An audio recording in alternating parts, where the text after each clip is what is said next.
Hi everyone, Gilliam Elliott here. In today's video, we're going to talk about the different ways to officially register your medical tourism business so it's set up the right way. When starting an agency, one of the first decisions you'll make is how your company will be legally structured. One option you have for setting it up is a sole proprietorship. Now, this is the easiest and cheapest option, but the business profits will be taxed as personal income. And you'll have no protection if the business gets sued. So your personal assets will be at risk with this option if something goes unplanned with the business, if you get sued, or if you owe money. So this is an option that people use, but this is one of the riskier options. So another option you have is setting the business up as a partnership. So this is for businesses with 2 or more owners who share the profits and responsibilities. With this business structure, each partner reports their share of the income on their personal taxes. And with this option, you're also personally responsible if something goes wrong with the business. So it doesn't divide your personal assets from the business assets. So your personal assets can also be at risk if something goes wrong with the business. So if you choose this option, it works best if you have a written agreement between yourself and your partner.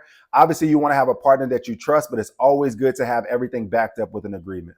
Okay, so the final business structure we'll cover is a limited liability company, also known as an LLC. Now, I highly recommend this option for most startups because it creates legal separation between you and your business. And what I mean by this is it protects your personal assets if the business gets sued or if the business owes money to someone. That means that your personal assets like your car, your personal bank account, your home, all these things won't be at jeopardy if something goes unplanned with the business. So like I said, I normally recommend this option, but you want to make sure that you look at all the options and see which one makes the most sense for your business goals. And these aren't all the options. There's more options that you can choose from when setting up the business, but these are the most popular ones. And it's also important to note that depending on the country you're located in, you might not have all of these options available to you. So you want to check with your government and see what's available to you. But if you have any other questions about starting a medical tourism agency, I'm going to leave a link to our certification program below, as well as my email address. But thanks for watching, and I'll see you in the next video.